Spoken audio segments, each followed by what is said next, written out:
Hello friends, welcome to the exams made simple.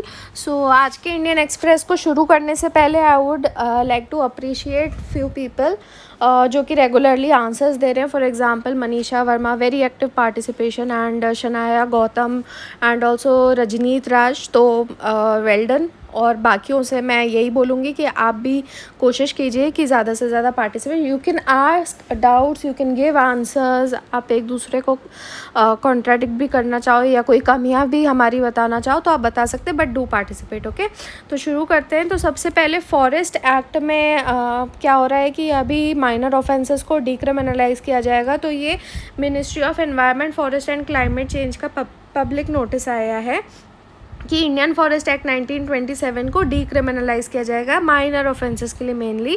तो पहले Indian forest act 1927 में आपको बता दूं कि ये एक लीगल फ्रेमवर्क है for protection and management of forest. और जो फॉरेस्ट प्रोड्यूस का ट्रांजिट होता है, टिम्बर, उस पर क्या ड्यूटी लगेगी, इन सब के लिए लीगल फ्रेमवर्क यहाँ पे दिया गया है।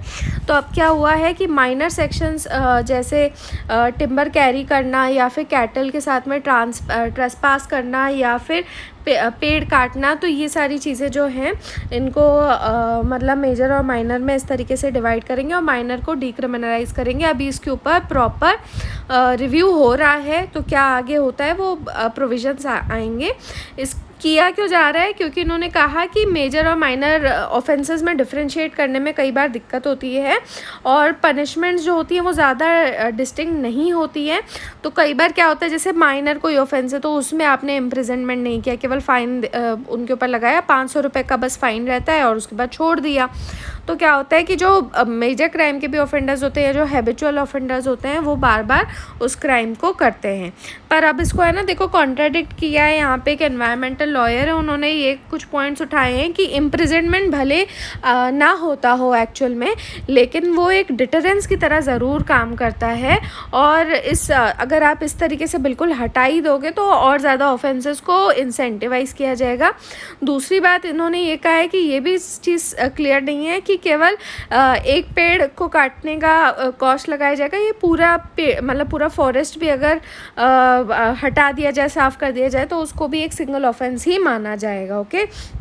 तीसरा, इन्होंने यहाँ पे ये चीज़ चैलेंज करी है कि सेंटर के पास में जूरिस्प्रूडेंसी नहीं है, क्योंकि ये एक्ट पार्लियामेंट के इस्टेब्लिश होने से पहले आया था और ये सेंट्रल गवर्नमेंट के अंडर नहीं आता है।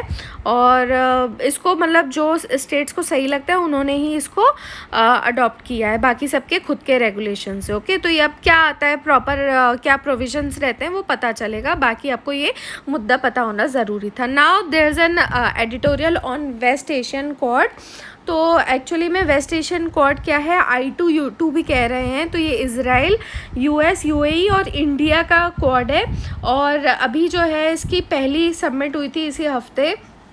I2U2 याद रखना कौन कौन सी कंट्रीज़ हैं। I2 में इंडिया, इज़राइल, U2 बोले तो UAE और US। ओके, तो अब क्या है कि बिदिन जो है वो मतलब विज़िट कर रहे हैं इज़राइल और सऊदी अरेबिया। तो केवल ये स्क्वाड की वजह से नहीं कर रहे हैं, उनके कुछ और भी पर्पस हैं। जैसे सऊदी अरेबिया से उनको सपोर्ट चाहिए कि ग्लोबल ऑयल प्राइसेस जो हैं उसको मतलब उसको प्राइसेस को कम किया जाए यूक्रेन वॉर की वजह से। और फिर से US की जो सऊदी अरेबिया के साथ में टाइज थी उसको रिकैलिब्रेट किया जाए। And Biden has promise to make into a pariah. तो पराया स्टेट क्या होता है वो आपको मुझे बताना है। There is a term called pariah state. मतलब एक तरीके से ये डिस्टेंस घटाने के लिए होता है, बाउंड्रीज हटाने के लिए। बट आप मुझे इसका एग्जैक्ट बताइए कि ये मतलब टाइज पे क्या असर डालता है पराया स्टेट। ओके, और इसके अलावा इनको इज़राइल के साथ में भी और अरब स्टेट्स के साथ में भी अपनी नॉर्मलाइज करने थे रिलेशंस, तो इसलिए ये यहाँ पे आ रहे हैं। और मतलब केवल क्वाड जो है वो रीज़न नहीं है। और इंडिया को इस I2U2 में स्क्वीज़ करने का मतलब ये है कि मतलब इंडिया के ऊपर अब रिलायबिलिटी बढ़ रही है, that it can contribute to the peace and prosperity of the region. Okay, और लेकिन अब दिल्ली का यदि हम देखें या फिर इंडिया का देखें तो इंडिया की थिंकिंग भी काफ़ी बदली है मिडिल ईस्ट को लेके।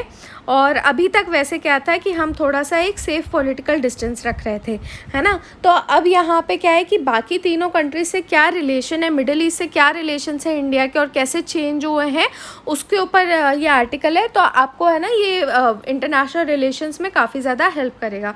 सबसे पहले इन्होंने स्टार्ट किया इज़राइल के साथ में। तो इंडिया सबसे पहली ऐसी कंट्री थी जिसने इज़राइल को रिकॉग्नाइज़ किया था 1950 में। उसके बावजूद जवाहरलाल नेहरू ने उस टाइम पे पूरे डिप्लोमेटिक रिलेशंस नहीं रखे थे, but PV Narasimha Rao he reverse this policy in 1992, लेकिन फिर भी प्रॉपरली रिलेशनशिप को ओन नहीं किया था। और अटल बिहारी वाजपेयी के टाइम पे क्या हुआ था, थोड़ा एम्पैथेटिक व्यू था, जिस टाइम पे पहली बार इजरायली पीएम जो है वो आए भी थे, एरियल शेरन। ओके, और उसके बाद में फिर से जो 10 साल मतलब एक डिकेड का पूरा रूल था यूपीए का, तो उस टाइम पे फिर कोई प्राइम मिनिस्टीरियल विजिट्स नहीं हुई थी। और कांग्रेस का मतलब अब आप देखो कि हमें ना इंटरनेशनल रिलेशंस देखते हैं तो उसमें ऑब्वियस ही बात है, यहाँ पे पॉलिटिसाइज वाली बात नहीं है।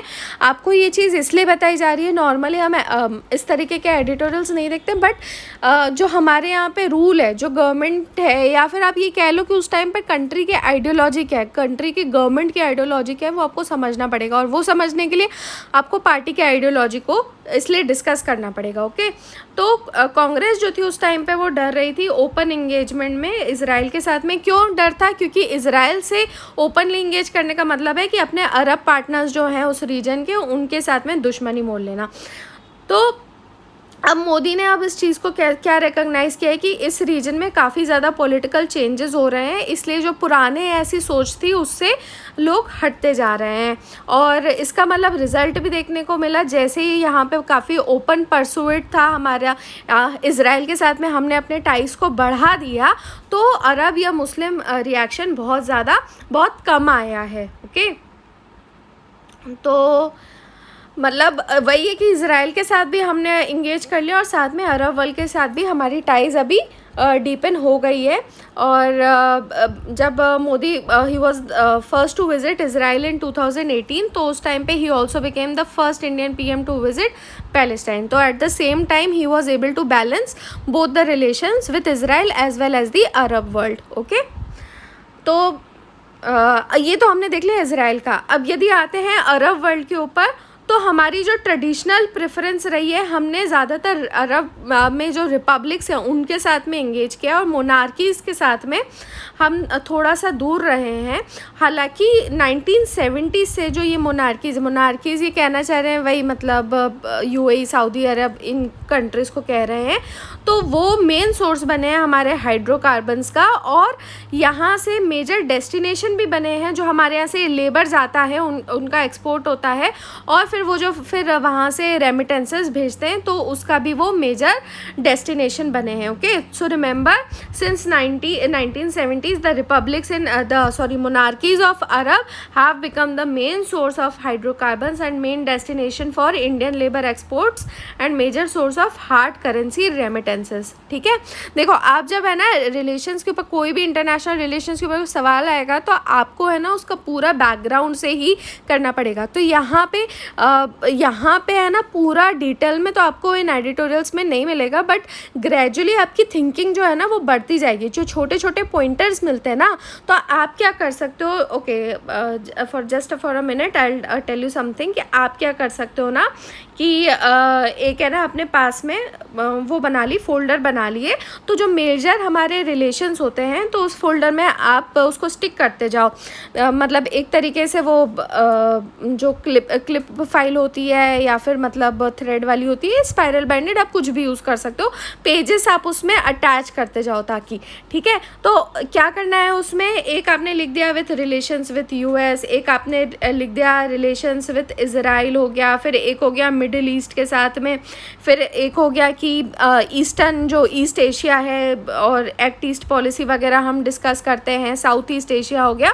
तो इस तरीके से आपको अलग अलग पेजेस लगाने हैं, और जैसे जैसे इस तरीके की बातें आती जाए ना, एक फोल्डर मेंटेन करो कि आप उसमें सारे पॉइंटर्स ऐड करते जाओ, तो आपको उससे ब्रॉड एक आइडिया मिलेगा कि हमारे रिलेशंस किस तरीके से चेंज होते जा रहे हैं। फाइन, कंटिन्यू करते हैं। अब यहाँ पे ये सब चीज़ें ज़्यादा डिस्कस नहीं करते हैं।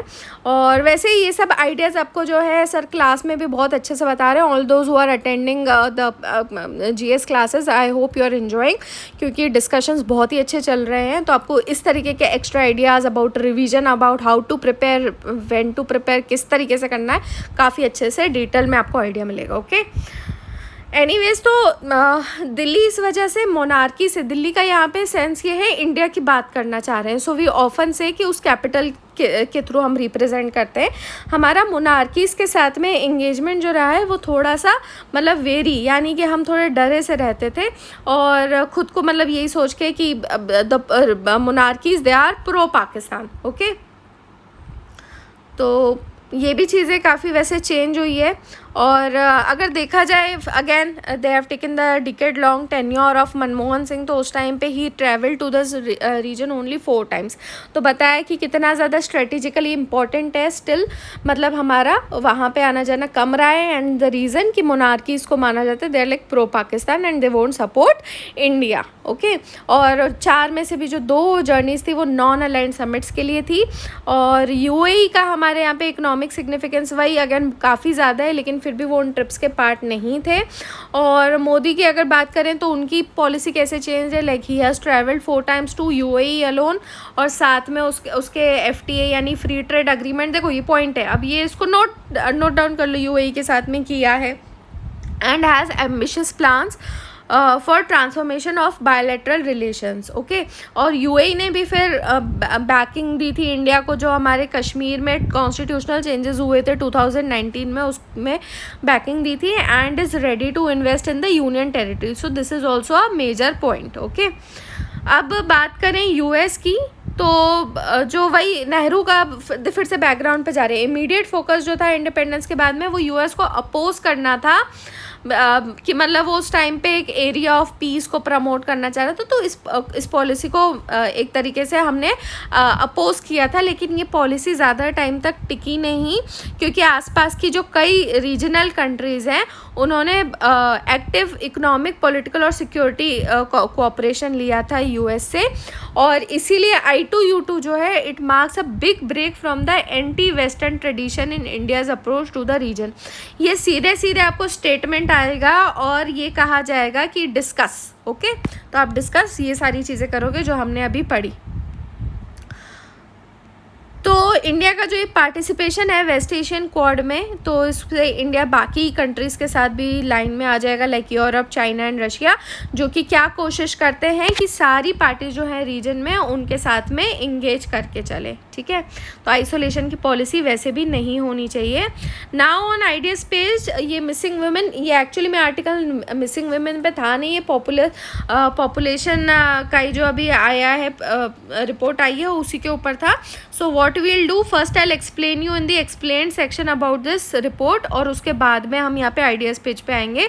तो यूएन पॉपुलेशन रिपोर्ट है, वर्ल्ड पॉपुलेशन प्रोस्पेक्ट्स, और इसने एक्चुअली में अब क्या बोला, ये 2022 में आई है, और इसने बोला है कि इंडिया चाइना को सरपास कर जाएगा as the world's most populous country in 2023। और वैसे ये चीज़ होनी थी 2027 में, तो 4 साल और पहले हम उनको सरपास कर जाएंगे। So that's the strength of India. Okay, कि कितनी तेज़ी से आगे बढ़ रहे हैं। और ग्लोबल पॉपुलेशन भी जो है वो इस साल कहा जा रहा है कि 8 बिलियन पे पहुंच जाएगी। अब ये जो फैक्ट्स आएंगे ना, इसको नोट डाउन कर लेना आप, मैं पहले ही बता रही हूँ। तो यूएन की पॉपुलेशन डिवीज़न ने ये निकाला है वर्ल्ड पॉपुलेशन प्रोस्पेक्ट्स, जो कि बाइनियल साइकिल है सिंस 1951। बाइनियल मतलब क्या, 2 साल में एक बार। मैंने आपको अभी उस दिन बताया था, बाई एनुअल जो होता है वो साल में 2 बार आती है। तो अब इससे मेन टेकअवेज क्या है, हम बस यही देखेंगे कि इसमें रिपोर्ट में क्या मेजर चीज़ें हैं। तो पहली बात तो उन्होंने बोली है कि वर्ल्ड की पॉपुलेशन है जो ग्रो करना तो कंटिन्यू करेगी, लेकिन जो पेस ऑफ ग्रोथ रहेगी वो स्लो डाउन हो रही है।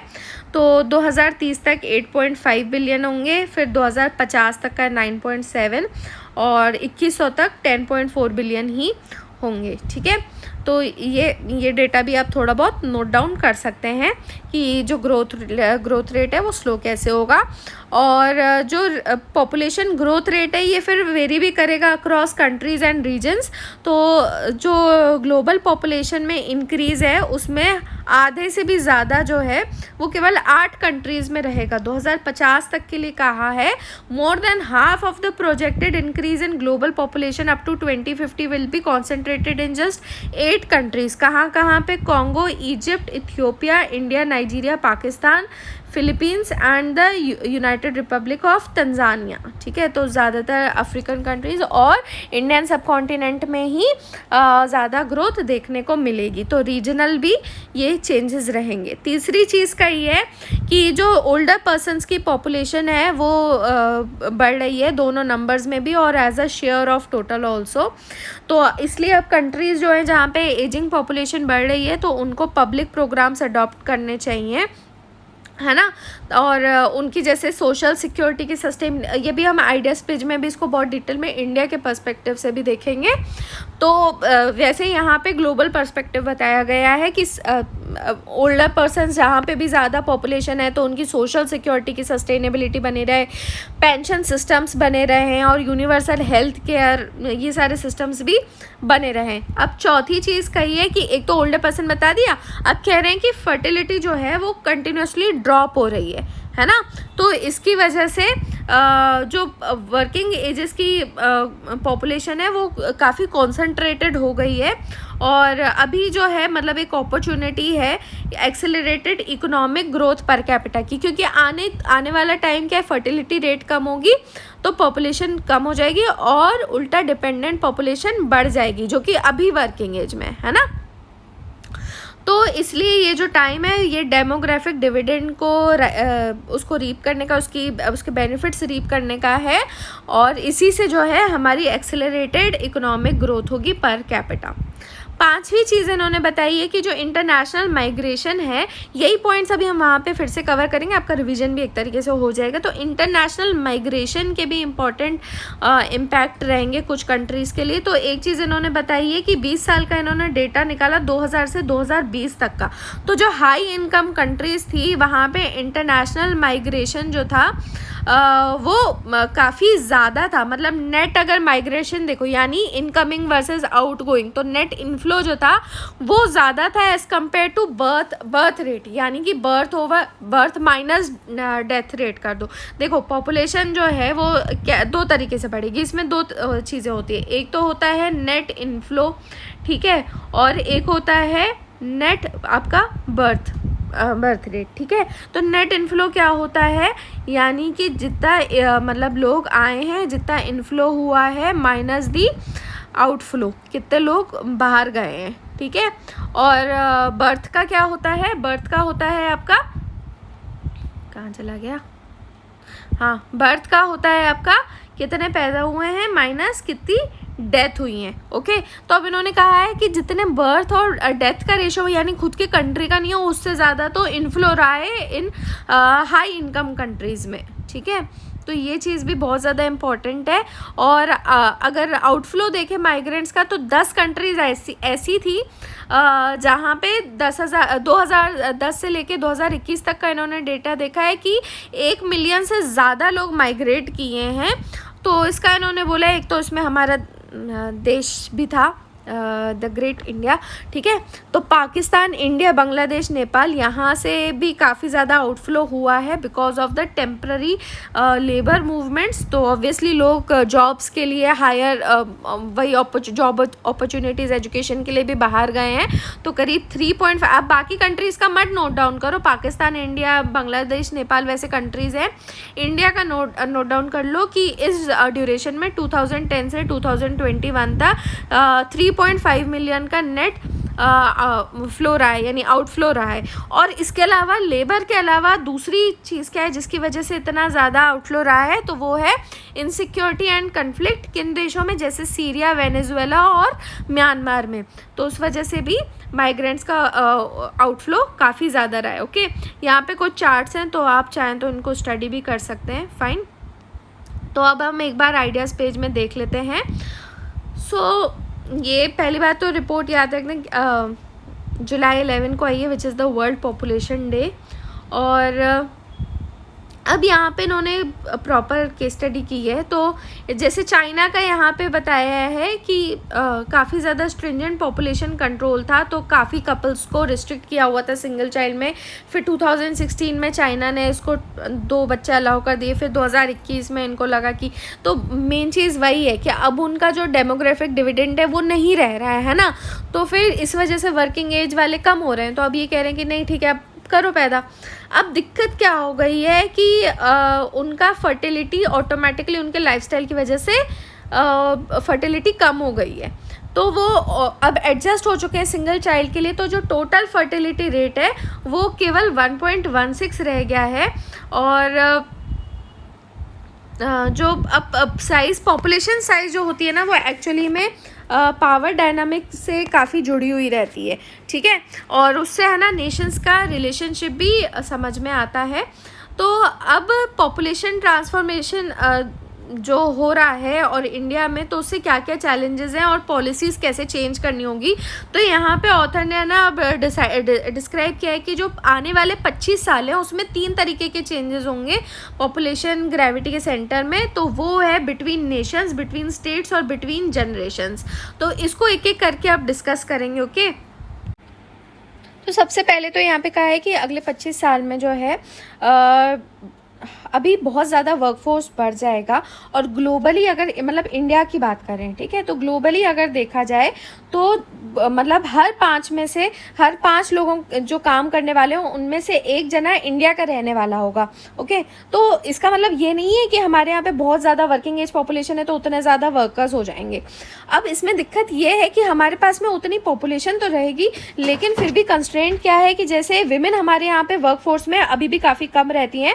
तो अगर अभी रेशियो देखा जाए तो 15 साल से और उसके ऊपर की जितनी भी विमेन हैं, तो उसमें से केवल 30% जो हैं, only 30% are employed in wage work और फैमिली फार्म्स एंड बिजनेसेस, है ना। तो अब क्या है कि जैसे फर्टिलिटी घट रही है, हर कहीं घट रही है और एजुकेशन बढ़ रही है, तो कई सारी विमेन जो हैं वो चाहती हैं काम करना और उस हिसाब से उनको सूटेबल जॉब्स भी चाहिए, ओके।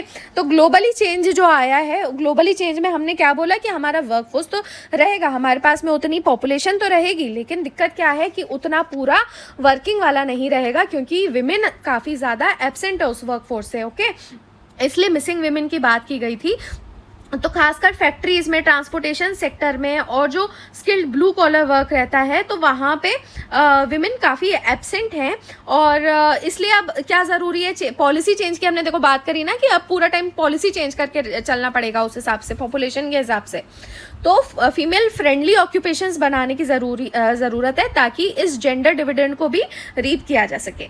अब दूसरी बात इन्होंने की है बिटवीन द स्टेट्स। तो बिटवीन द स्टेट्स अगर देखा जाए तो फर्टिलिटी ट्रांजिशन जो है वो सदर्न स्टेट्स में ऑलरेडी शुरू हो चुका है और धीरे धीरे वो सेंट्रल इंडिया की तरफ आ रहा है। तो ज़्यादातर वर्कर्स जो अभी आने वाले कुछ साल हैं उसमें सेंट्रल पार्ट से आएंगे और खासकर ऐसे स्टेट से आएंगे जो अभी तक लैग कर रही थी फर्टिलिटी ट्रांजिशन में, ओके। तो एक आप यहाँ पे एक और फैक्टर ये चाहें तो नोट कर सकते हैं। तो प्रोफेसर PM कुलकर्णी ने बताया कि सदर्न स्टेट्स में ऑलरेडी अगर देखा जाए तो जो एजेड पॉपुलेशन है यानी 65 अबव, उनका प्रपोर्शन बढ़ चुका है और ये अभी मतलब और ज़्यादा स्ट्रेसफुल ही रहने वाला है। तो अगर देखा जाए तो आगे का जो फ्यूचर है, it rest in the hands of children growing up in UP, Bihar and MP today, okay. तो जो अभी बच्चे यहाँ पे हैं वही कर सकते हैं, क्योंकि सदर्न स्टेट्स की तो पॉपुलेशन एजिंग होना शुरू हो चुकी है, ओके। तो अब इनके लिए पॉलिसी चेंज करना क्या ज़रूरी है ताकि कि हम इनको प्रॉपर एजुकेशन दें, है ना, ताकि वो उस चैलेंज को मीट कर सकें। अब दूसरी चीज़ इन्होंने कही है कि जो इंडस्ट्रियल ग्रोथ है अभी तक कोस्टल रीजन्स में थी और जो ज़्यादातर वर्कर्स थे वो सेंट्रल एरिया से आ रहे थे। तो हमको ये चीज़ भी देखनी पड़ेगी कि ये जो इंटर स्टेट देखो फिर से माइग्रेशन वाला फैक्टर आ गया, जेंडर वाला भी फैक्टर आया और माइग्रेशन वाला भी आया, ओके। तो इंटर स्टेट माइग्रेशन के ऊपर भी हमें पॉलिसी को डिटरमिन करना पड़ेगा, ठीक है। तो अभी भी जैसे उड़ीसा और UP के जो लेबर आता है वो टी और कार्डमम प्लांटेशंस में काम करते हैं तमिलनाडु के, तो इसलिए जो ये पूरा माइग्रेंट वर्कर्स को है पूरा उनको सपोर्ट करना पड़ेगा और प्रॉपर इंटीग्रेट करना पड़ेगा। अब तीसरी जो आ जाती है चैलेंज वो आता है इंटर जनरेशन रिलेशंस, ओके। तो अभी जो इंडिया का फर्टिलिटी है उसको मतलब ये कहा गया है कि वो आप स्टेबलाइज करिए below the replacement replacement level of TFR। तो अभी हमारा कितना है TFR यानी टोटल फर्टिलिटी रेट जो है वो 2 है, और जबकि रिप्लेसमेंट लेवल जो माना जाता है वो माना जाता है TFR 2.1 पे, ठीक है। तो हो सकता है कि हम इससे भी नीचे जाएं। तो इंटरजनरेशनल चैलेंजेस कैसे हैं, फॉर एग्जांपल अब इन्होंने बोला 2047 में अगर हम कंपेयर करें इंडिया और चाइना को, तो ये प्रोजेक्शन है कि जो मतलब चाइना है उस टाइम पे 2047 में बहुत ज़्यादा ओल्ड एज डिपेंडेंसी बर्डन उनके ऊपर आ जाएगा। और भले अभी वो है ना बच्चों के लिए कर भी रहे हैं, तो वो बच्चे तो अभी छोटे रहेंगे उस टाइम पे, वो इतना ज़्यादा उस स्टेज में नहीं आएंगे कि वो इतनी एजिंग पॉपुलेशन को संभाल सकें। लेकिन वहीं अगर इंडिया की बात करें तो ज़्यादातर पॉपुलेशन वो वर्किंग एज में रहेगी, और भले उसके बाद में हमारी क्योंकि फर्टिलिटी 2 पे आ चुकी है, तो उसके बाद में भले हमारे मतलब आने वाली जो जनरेशन रहेगी उसमें कम लोग रहेंगे, लेकिन इतने भी कम नहीं रहेंगे जैसे चाइना का हाल होगा। ओके, अब इन्होंने क्या कहा है कि 2050 के बाद में लेकिन जो है वो ओल्डर पॉपुलेशन इंडिया में बढ़ना शुरू हो जाएगी। तो अब इन्होंने लॉन्ग टर्म पॉलिसी की बात करी है कि अगर 2100 तक अगर देखें तो 30% इंडिया की पॉपुलेशन 65 के अबव रहेगी, और उस टाइम पे क्योंकि स्मॉल फैमिलीज रहेंगी तो फिर वही है कि जो अभी आजकल ट्रेडिशनल मोड रहता है कि मतलब आप एक बेटे के साथ रह लिए दूसरे के साथ में, तो वो सारा सिस्टम पूरा नहीं रहेगा। तो अभी से हमको इतना रोबस्ट सिस्टम बनाना चाहिए ओल्ड एज सपोर्ट का, जिसमें जैसे उनको प्राइवेट सेविंग्स के लिए मोटिवेट किया जाए, फिर पब्लिक सोशल सिक्योरिटी प्रोग्राम्स उनके लिए बनाए जाएं, और रिटायरमेंट एज को बढ़ाया जाए ताकि ओल्डर पॉपुलेशन जो है वो खुद को ज़्यादा टाइम तक इकोनॉमिकली एक्टिव रख सके और अपने फ्यूचर के लिए और ज़्यादा सेव कर सके। ओके, अब एक और चीज़ इसमें कही है कि इसमें भी एल्डरली में ज़्यादातर विमेन रहेंगी, तो विमेन का कंट्रोल भी हमें बढ़ाने की ज़रूरत है ओवर फैमिली सेविंग्स, और ज़मीन वगैरह की भी जो वो चीज़ होती है उसमें भी विमेन का कंट्रोल बढ़ाने की ज़रूरत है। तो लास्ट में अब इन्होंने कहा है कि जो नेशनल पॉलिसी 2000 की आई थी उसने स्मॉल फैमिली नॉर्म को प्रमोट करने की बात कही थी। तो अब जो नेशनल पॉपुलेशन पॉलिसी आनी चाहिए 2022 की, एक उसकी ज़रूरत है। यहाँ पे इन्होंने एक सजेशन दिया है जो कि जो अभी साइज़ और कंपोजिशन जो चेंज हो रहा है उसको कैसे मैनेज करना है उसके ऊपर बात करें, उसके ऊपर डिस्कशन करें। ओके, और एक लास्ट अब हम बस देख लेते हैं, यहाँ पे एक छोटा सा और आया है ये एक्सप्लेन सेक्शन में ही, नॉर्थ स्ट्रीम 1 के बारे में है। तो रशिया ने इसको शट डाउन किया हुआ है, तो इसका कैसे इम्पैक्ट पड़ेगा जर्मनी और बाकी यूरोप पे। तो नॉर्थ स्ट्रीम 1 क्या है, ये एक्चुअली में एक पाइपलाइन है जो कि रशिया से आती है, और ये जर्मनी में गैस का मेन सोर्स की तरह काम करती है, और इसको है ना अभी 10 दिन के लिए मेंटेनेंस वर्क का बोल के इसको शट डाउन किया हुआ है।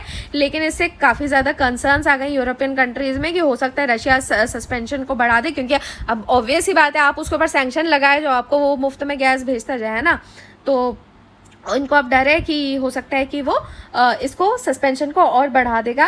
और जो गैस आती थी वो अभी ऑलरेडी जून में है ना, मतलब नॉर्थ स्ट्रीम 1 से जो आती थी उसको ऑलरेडी 60% कट कर दिया था, और वैसे वो बाल्टिक सी से भेजते थे 55 बिलियन क्यूबिक मीटर्स, और ज़्यादातर गैस जो थी वो डायरेक्टली जाती थी जर्मनी में। और यूरोपियन कंट्री जो है वो एनर्जी के लिए विंटर्स में पूरी की पूरी रशिया पे रिलाय करती हैं, ठीक है। तो अब है ना ये उधर से अब यूएस को भी थोड़ा मनाने की कोशिश कर रहे हैं, जहाँ से LNG है ना, लिक्विफाइड नेचुरल गैस आती है शिप से, और इसके अलावा ये नॉर्वे, अजरबैजान, मतलब इधर उधर से फिर वो सोर्स भी अपने लगा रहे हैं कि यहाँ से भी पाइपलाइन गैस आ जाए। और अब जर्मनी खुद भी उसने सोचा था कि 2030 तक पूरी तरीके से कोल को अबैंडन कर देंगे, लेकिन अब फिर इनकी पार्लियामेंट ने एक इमरजेंसी लेजिस्लेशन पास किया है कि ओल्ड कोल प्लांट्स जो हैं उनको फिर से ओपन किया जाए ताकि इलेक्ट्रिसिटी प्रोडक्शन हो, ठीक है। तो नॉर्थ स्ट्रीम 1 याद रखना, गैस पाइपलाइन रशिया से आती थी बाल्टिक सी के थ्रू, और मेनली जर्मनी में गैस की रिक्वायरमेंट्स पूरी से होती थी, और यूरोप की विंटर की एनर्जी रिक्वायरमेंट्स भी रशिया के ये गैस वगैरह से ही पूरी होती थी। ओके, तो इसका इम्पैक्ट भी सकता है। सो यही था इस वीडियो से, आई होप आपको अच्छा लगा होगा। तो प्लीज़ लाइक करें, कमेंट कर सकते हैं आपको कैसा लगा, और वीडियो को शेयर ज़रूर कीजिए। And thanks for watching, have a nice day.